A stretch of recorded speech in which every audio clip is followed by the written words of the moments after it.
I'm Andrew Beal, Wealth Advisor at StrongBox Wealth. In our next discussion segment with our managing partner, Chuck Cooper, and cybersecurity expert, Jeff Lanza, he coaches us on navigating the types of financial fraud and staying vigilant against scams. Check it out. There are a lot of terms in this cybercrime lexicon: spoofing, malware, phishing, social engineering. I even saw one the other day, dumpster diving. I don't know what that one is. Yeah. But in a kind of a straightforward manner, how are these different? How does the crime typically occur? And maybe expand a little bit on some of those. It's funny you should mention dumpster diving. So that goes back to the days when you and I first met, okay. You know, when people were stealing identities by going into trash cans, either at businesses or at homes, where people would throw away documents with their social security number on them and or other information. And that's how they would steal identities. So we solved that problem because now we know we're supposed to shred our documents with a good, secure shredder. But so criminals have turned to other sources to get that information. They buy them online, for example.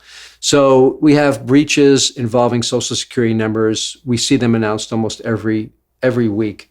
Large companies are getting their computers hacked, and these companies have our social security numbers. They may be companies that collect that information based on credit reports, and they may have that for some reason on their servers, and then they get hacked. And then that information goes for sale online on the dark web. So when they get that information and the people who buy it, then they'll open up credit card accounts in the victim's name or get loans in the victim's name. That's what the end result is, and then we can stay safe from that by freezing our credit reports, okay. for example. But there's more sophisticated crimes too, based on the terms that you just mentioned, where they go after us directly, right? So they'll try to spoof. You mentioned spoofing. Spoofing is to trick people into thinking email, for example, is coming from someone else. So they spoof the sender, and it looks like the email is coming from the IRS. And you got a message that you owe past taxes on from 2024 or 2022, let's say. And then people click on an attachment which supposedly has information about your past taxes that you owe. It's all a trick, mm-hmm. But it says IRS in the sender. And so they're spoofing that to try to trick us, to make us think it's really coming mm-hmm. from the IRS. That attachment may contain malware, which is another term I think you mentioned, refers to malicious software. And if that gets on a computer, it can be used to harness information directly from our computer. And then you also mentioned social engineering. And that's just a trick that criminals use to try to trick us in some kind of social setting, usually through text messages or phone calls or even emails, into giving up information. That can be combined with spoofing. It can be combined with other techniques.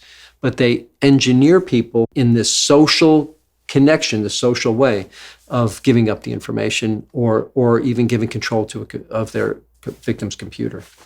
And back to phishing, one of the things that you taught me early on was when you hover over the link. Maybe if you could expand on that, because it's still prevalent today. Sure. So when you're getting an email that has either the sender in it, or if there's a link in there that they want you to click on, you can hover over either one of those. And by hovering, holding your mouse there and not pressing on it, your browser will reveal where that link is really going to send you, because it could be spoofed. We talked about spoofing earlier. Sure. So the link may say, yourbank.com, and you think you're going to your bank, but it's actually going to send you to some site that's in Russia. And you can reveal that by hovering. Mm-hmm. Do that with senders as well. You can see that senders are being spoofed that way by trying to trick us, to make us believe it's coming from someone else. Mm-hmm. All right. Now on a mobile device, as we open up emails on mobile devices, and there's links in those, you don't have a mouse, so you can't hover. What you can do is press with your finger. It's called a long press. Mm-hmm. So if you're going to a site on a mobile device through a link, you press it, and it goes there, right? You release your finger. But if you hold that, don't release your finger, you hold it on there, okay. And you'll see the site you're going to go to, or at least the name of the real site. So you'll see if it's being spoofed or not. And then you release it. You don't go there yet. If you want to go there, you press it and release it. But holding it reveals where you're going to be sent to. Before we go any farther, I wanted to highlight your cybercrime book. Oh, right. How to stay safe from online fraud and identity theft. And as I understand it, recently updated. It's just been revised this year, and it's got information about artificial intelligence in there, that it's being used to commit fraud, as well as all the crimes that are affecting people today. I mean, identity theft, cybercrime, phishing, spoofing, social engineering, it's all in the book.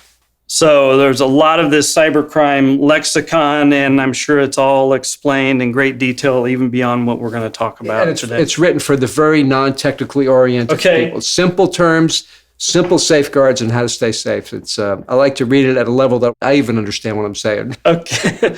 Available with 2 clicks from Amazon Prime, right? Yeah, not exactly. It's from my website. Just go to my website. I don't want to pay any money to Amazon. All right. Yeah, check it out.